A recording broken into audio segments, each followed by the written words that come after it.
अगर आपने RPF constable का फॉर्म भरा है और आप इसकी तैयारी कर रहे हैं और अंतिम 30 दिनों की क्या स्ट्रेटजी होनी चाहिए, इसके लिए अगर आपने वीडियो को क्लिक किया है तो यकीनन आपने बहुत ही सही और अच्छी वीडियो क्लिक किया है। बशर्ते इस वीडियो को कंप्लीट देख लेना। जी हाँ दोस्तों, स्क्रीन पर जितने भी पॉइंट दिख रहे हैं ये सारे पॉइंट क्रम बाय क्रम डिस्कस करेंगे। जैसा कि आप सबको मालूम होगा, आरपीएफ कांस्टेबल की एग्ज़ाम डेट आ चुकी है, तो यहाँ से लगभग अंतिम 30 दिन है। तो अंतिम 30 दिनों की क्या स्ट्रेटजी होनी चाहिए या क्या रणनीति होनी चाहिए, इसके बारे में कंप्लीट बात करेंगे। मॉक टेस्ट कहाँ से लगाएं, किस प्लेटफॉर्म से लगाएं, रिवीजन कहाँ से करें या किस टीचर को फॉलो करें या यहाँ से किस बुक को फॉलो करें जिससे क्विक रिवीजन हो सके, ये सारी बातें करेंगे। और भी स्क्रीन पर जितने भी पॉइंट दिख रहे हैं ये सभी कंप्लीट बात करेंगे। सबसे पहला पॉइंट कवर कर लेते हैं कि अंतिम 30 दिनों की क्या स्ट्रेटजी होनी चाहिए, क्या स्टडी मटेरियल होना चाहिए अपने पास में, इसके बारे में बात कर लेते हैं बहुत ही अच्छी तरीके से।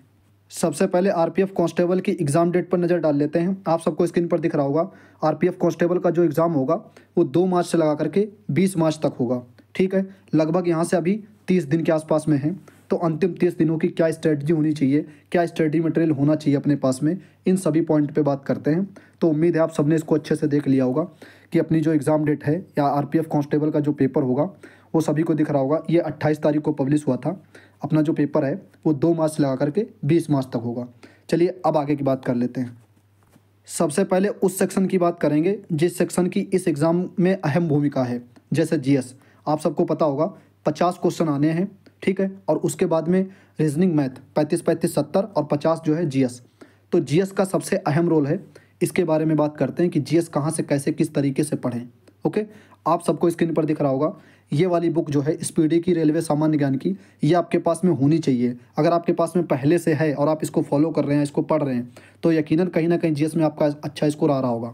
अगर नहीं है और लेना चाहते हैं तो ले सकते हैं। ये वाली बुक जो है बहुत ही बेस्ट है। ठीक है, आरपीएफ कांस्टेबल की नज़र से याद जो अभी और आगे एग्ज़ाम आने वाले हैं जैसे ग्रुप डी है, एनटीपीसी है, उन एग्ज़ाम के लिए ये बुक जो है वो बेस्ट है। अगर आप इसको अफोर्ड नहीं कर सकते हैं तो इसका पीडीएफ जो है वो अपने टेलीग्राम ग्रुप पे डाल दिया गया है, वहाँ से टेलीग्राम ज्वाइन करके आप पीडीएफ से भी पढ़ सकते हैं। ठीक है, और इसको अच्छे से कंप्लीट कर लेना एक बार 30 दिनों में। ओके, अगर आप इसको अच्छे से एक बार कंप्लीट कर लेते हैं तो यकीनन कहीं ना कहीं क्वेश्चन अच्छे खासे फंसेंगे। ओके, देखो अगर आपने नोट्स बना रखे हैं जीएस में तो आप उसको भी अच्छे से एक बार रिवीजन कर लेना, एक बार 2 बार। और बाकी वो वाली बुक है उसकी पीडीएफ अपने टेलीग्राम चैनल पे मिल जाएगी आपको, वहाँ से उसको अच्छे से रिवीजन कर लेना।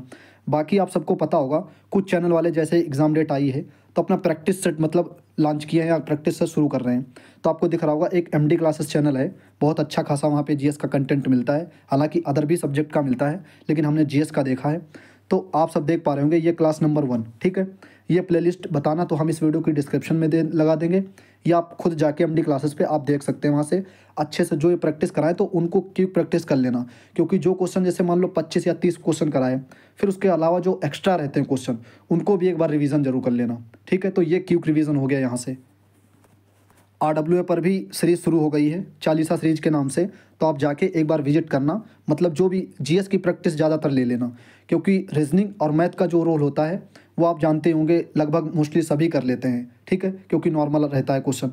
और हाँ, कुछ लोगों को जैसे पता होगा कि भाई 4-5-6 क्वेश्चन मॉडरेट लेवल के आते हैं, तो उसके लिए भी अभी हम वीडियो के लास्ट में बताएंगे किस तरीके से क्या प्रैक्टिस करना चाहिए, जिससे रीजनिंग मैथ जो अदर जैसे 6-7-8 क्वेश्चन आते हैं मॉडरेट की तरफ, हालांकि कुछ तो इजी क्वेश्चन रहते हैं। ठीक है, 1 लाइनर वाले वो तो सभी कोई कर लेता है, लेकिन जो कुछ 6-7-8-10 क्वेश्चन होते हैं उनके लिए कैसे प्रैक्टिस करनी चाहिए या किस तरीके से उनको करना चाहिए वो अभी वीडियो के लास्ट तक आपको कंप्लीट समझ में आ जाएगा।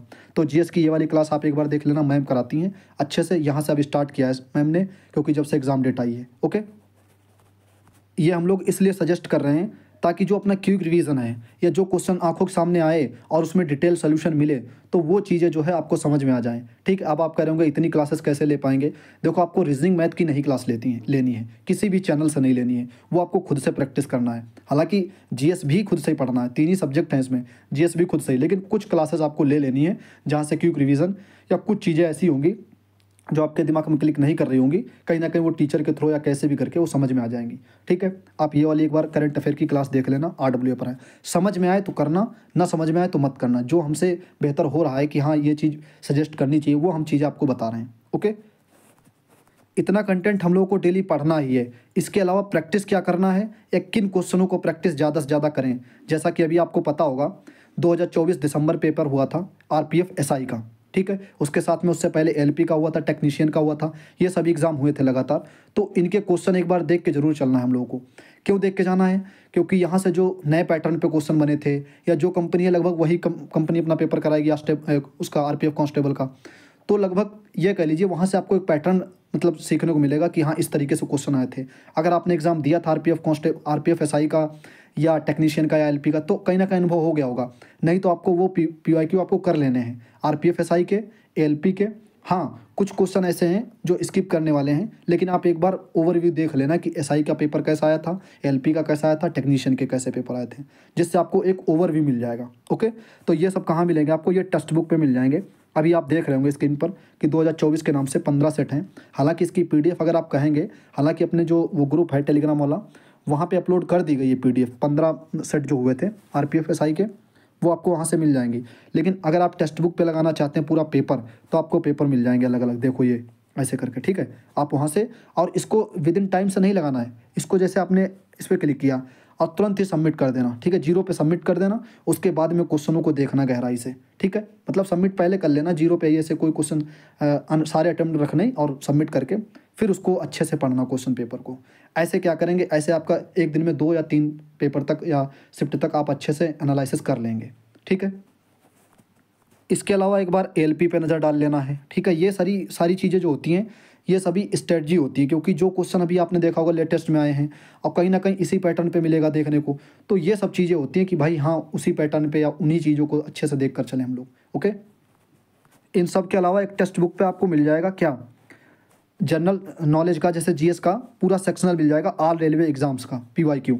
वहाँ पे आप अलग अलग एग्ज़ाम के कोशिश करना, पहले आरपीएफ कांस्टेबल को मतलब निकालने की कोशिश करना क्वेश्चन, ठीक है।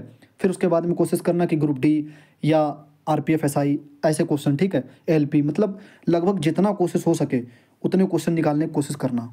और सेक्शनल वाइज, जैसे जीएस का ये आपने हम लोगों ने देख लिया, आपको दिख रहा होगा स्क्रीन पर। तो जीएस के आप जैसे 2 सेट लगा लिए, 3 सेट लगा लिए, और कोशिश ये करना कि मतलब सबमिट करके फिर उनको क्वेश्चन को देखो। जो ना आ रहा हो उसको अच्छे से लिख लो या उसको बार बार देख लो एक बार कि हाँ ये समझ में नहीं आ रहा, इसको लिख लेना चाहिए। ऐसे ही मैथ और रीजनिंग का मिल जाएगा, ठीक है। आपको स्क्रीन पर दिख रहा होगा ये चीज़ें। ओके, तो बहुत अच्छा कंटेंट है टेक्स्ट बुक पे, बिल्कुल एग्ज़ाम ओरिएंटेड चीज़ें हैं। ये हम लोगों ने बात कर ली कंटेंट क्या क्या होना चाहिए, किस तरीके से हम लोगों को पढ़ना है, वो बात कर ली। अब जो अहम रोल आता है वो है मॉक टेस्ट। तो मॉक टेस्ट भर भर के देना और भर भर के लगा के चलना, क्योंकि जब मॉक टेस्ट ज़्यादा से ज़्यादा लगाएंगे तो जो टाइम की प्रॉब्लम है, जैसे अभी हमने आरपीएफ एसआई का हमने पेपर दिया था, ठीक है। आप सबको पता होगा दिसंबर में पेपर हुआ था, 3 दिसंबर को। तो उसमें हमने दिया था, तो वहाँ पर हम जो पेपर लगा रहे थे मतलब एग्ज़ाम हॉल में, तो वहाँ पर टाइम का मतलब इशू हुआ, क्योंकि प्रैक्टिस किए नहीं थे। इधर यूपी पुलिस का जब से एग्ज़ाम हुआ है तब से सितंबर, अक्टूबर, नवंबर, दिसंबर, इधर जो 4-5 महीने थे वो बिल्कुल यही कह लीजिए रेस में या इधर उधर, मतलब ज़्यादा उतनी अच्छे से नहीं पढ़े थे जितनी अच्छे से हम लोग पढ़ रहे थे पहले या पढ़ना चाहिए, ठीक है। तो टाइम का इशू पड़ा था। कहीं ना कहीं आपसे भी कहीं देखे होंगे आप, 4-5-6-10 क्वेश्चन ऐसे रहे होंगे जो टाइम पे सॉल्व नहीं हो पाए होंगे और वो छूट गए होंगे। तो जब टेस्ट ज़्यादा से ज़्यादा आप लगाएंगे तो वो टाइम की प्रॉब्लम आपकी सॉल्व हो जाएगी।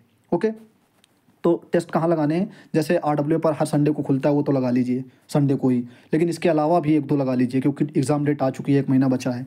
तो कहाँ मिलेंगे आपको, आरपीएफ कांस्टेबल का जो वो है मॉक टेस्ट, वो टेक्स्ट बुक पे मिल जाएगा। आपको दिख रहा होगा 30 फुल मॉक टेस्ट दिए हैं और इनके अलावा 10 और भी दिए हैं लेटेस्ट पैटर्न पे, ठीक है। इनको सॉल्व कर लेना अच्छे से। और जो 10 दिए गए हैं ना टेस्ट, उसमें 7 इजी टू मॉडरेट हैं और 3 जो है मॉडरेट टू डिफ़िकल्ट। इसके अलावा लाइव भी मॉक टेस्ट चलते रहते हैं। तो आपने देखा होगा कुछ टेस्ट हमने लगाए थे और एनालिसिस भी किया था टारगेट सीरीज में अच्छे से। ओके, ये सब टेस्ट मिलेंगे कहाँ, ये टेक्स्ट बुक पे मिलेंगे। टेक्स्ट बुक पे आपको पता होगा अभी ऑफ़र चल रहा है, और ऑफ़र ये लिमिटेड है 30 से 31 जनवरी तक, ठीक है। महीने के अंतिम दिनों में चलता है, 2 या 3 दिन, आप सबको पता होगा। तो इस समय ऑफ़र चल रहा है 30 से 31 जनवरी तक। आप ये जब कूपन कोड यूज़ करेंगे तो आपको इतने में मिल जाएगा। अच्छे से आप इसको जो है, ये सभी टेस्ट तो मिलेंगे। इसके अलावा जैसे आप ग्रुप डी की तैयारी कर रहे हो या एनटीपीसी की या यूपीएसआई की, यूपी पुलिस की, लेखपाल की, किसी भी एग्ज़ाम की जो आगे आने वाले एग्ज़ाम हैं, तो आपको यहाँ से मिल जाएंगे अच्छे से। आप ये वाला कूपन कोड यूज़ जरूर कर लेना, इससे आपको इतने में मिल जाएगा। और ये लिमिटेड ऑफ़र है, ठीक है, 31 जनवरी तक। ओके,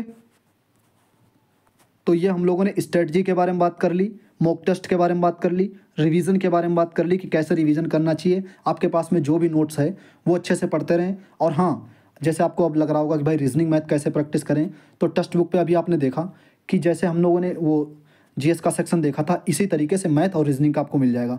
तो उसको डेली 2 सेक्शन रीजनिंग के, 2 सेक्शन मैथ के सॉल्व करते रहें। बाकी टीचर से कोई सॉल्व करने की ज़रूरत नहीं। और उनमें जो क्वेश्चन आप सॉल्व करना, ठीक है, जो भी क्वेश्चन सॉल्व करना, वो अगर आपका नहीं मतलब आ रहा उस क्वेश्चन को, या वो पैटर्न आप भूल गए, या वो फार्मूला आप भूल गए, तो उस फार्मूले को अच्छे से प्रैक्टिस कर लेना। ऐसे ऐसे करके प्रैक्टिस करते रहना, 1 महीने में बेहतर से बेहतर हो जाएगी। आपका जो अपना 35 क्वेश्चन रीजनिंग मैथ है, तो उसमें बेहतर से बेहतर स्कोर कर जाएंगे। ओके, यहाँ से बस प्रैक्टिस करते रहना। और अगर किसी टीचर से प्रैक्टिस करना चाहते हैं, जैसे अभी आपने देखा होगा जब से एग्ज़ाम डेट आई है, तो सेट अलग अलग चलने लगे हैं, ठीक है, प्रैक्टिस सेट यूट्यूब पे, तो करना चाहना तो कर लेना वहाँ से। बाकी वहाँ टाइम ज़्यादा ख़राब होगा, इसलिए टेक्स्ट बुक पे अच्छे से प्रैक्टिस कर सकते हैं। ओके, अब कंपटीशन कम रहेगा, इसकी बारे में बात कर लेते हैं। आप सबको पता होगा 1,74,000 बच्चों का डीवीपीएसटी के लिए, यूपी पुलिस के लिए क्वालिफाई हुआ था। लगभग कह लीजिए उसमें से 90-95% ऐसे बच्चे थे जो रेस में बिजी हो गए। हालांकि रेस में तो लगभग सभी बिजी हो गए थे, डीवीपीएसटी में वही लगभग 15% के आसपास में निकले हैं, बाकी सभी रेस में लगभग बिजी होंगे। तो अब ये आप लगा लीजिए इनकी फरवरी या लास्ट मतलब फरवरी तक या मार्च की शुरुआत तक रेस होगी, ठीक है। तो कहीं ना कहीं ये बच्चे हो गए जो कंपटीशन में थे लेकिन अब नहीं होंगे। हालांकि मतलब कुछ बच्चे होंगे जो पढ़ रहे होंगे, यहाँ से कंपटीशन थोड़ा सा कहीं ना कहीं आपको कम नज़र आता हुआ दिखेगा। उसके बाद में जो बिहार पुलिस का आया है, वहाँ से भी वो अपना फिजिकल की तैयारी कर रहे हैं, तो वहाँ से भी कुछ ना कुछ कंपटीशन कम नज़र आता हुआ दिखेगा। और इन सब के अलावा आपको पता होगा इसका फिजिकल थोड़ा सा टाइट है। टाइट का मतलब ये है कि रेस भी अच्छी खासी है, और एसआई के कंपेरिजन में इसका जो फिजिकल है वो बहुत अच्छा वाला है। तो ये लगा लीजिए इसकी वजह से भी कुछ बच्चों ने कम फॉर्म भरा है। हालांकि फॉर्म कम नहीं है देखा जाए तो, लेकिन अगर आप सेफ स्कोर की बात करें तो 70 नंबर तक भी, 70 से 75 नंबर भी अगर आप एग्ज़ाम में ले आते हैं अच्छे से, ठीक है, आपकी शिफ्ट कैसी भी रहे, नॉर्मल रहे, मॉडरेट रहे, कैसी भी शिफ्ट रहे, तो आपके चांसेस रहेंगे फिजिकल आने के। और एक बार फिजिकल में आ गए और फिर फिजिकल आपने क्लियर कर लिया, तो कहीं ना कहीं आप लगा सकते हैं कि फाइनल भी होने के चांसेस बढ़ जाएंगे। क्योंकि इसका फिजिकल आपको पता ही होगा, देखा होगा सब आपने, कैसी क्या रेस है, लॉन्ग जंप, हाई जंप, वो सभी चीज़ें आपने देखी होंगी, ठीक है। तो मान के चलिए कंपटीशन जितना, अगर ये इधर यूपी पुलिस की वैकेंसी या बिहार पुलिस की वैकेंसी ना चल रही होती, तो कहीं ना कहीं मान सकते थे ये सारे बच्चे एग्ज़ाम में अच्छे से बैठते और तैयारी के साथ में बैठते, तो हो सकता था थोड़ी कट ऑफ जो है 4-5 नंबर और ऊपर जाती। लेकिन कंपटीशन कहीं ना कहीं इससे आपको अच्छा मतलब जो है कम देखने को मिलेगा। ओके, तो ये जितने भी पहलू थे, जितने भी पॉइंट थे, वो सारे पॉइंट हम लोगों ने कवर कर लिए। बाकी आप लोग बताना कि वीडियो कैसी लगी है आपको, ठीक है। जितने भी पॉइंट थे वो लगभग हम लोगों ने कवर करने की कोशिश की है। कुछ भी पॉइंट छूट गया है या आपको लगता है कि ये पॉइंट मिसिंग है इस वीडियो में, तो आप कमेंट कर सकते हैं, कमेंट में लिख दिया करो वो पॉइंट, हम उस कमेंट को पिन कर दिया करेंगे, या उस कमेंट में ही कोशिश करेंगे रिप्लाई हो जाए, ठीक है। उसके बाद में जो भी टॉपिक रहेगा उस टॉपिक पे अगली वीडियो आ जाएगी, ठीक है। तो ये कंप्लीट स्ट्रेटजी के बारे में थी। तो इतना सेफ स्कोर के बारे में बात कर ली कि लगभग में आप मान के चल सकते हैं 70 से 80 के बीच में भी अगर आप अच्छा स्कोर कर लेते हैं, देखो ऊपर जाएगा स्कोर उतना, वो तो अच्छी बात है, ठीक है, 80 गया, 85 गया, 90 गया, वो बहुत अच्छी बात है। लेकिन आप मिनिमम की बात करें तो 70 से 72 या 75 नंबर तक अगर 80 तक आ गए पेपर में, तो बढ़िया स्कोर रहेगा, ठीक है।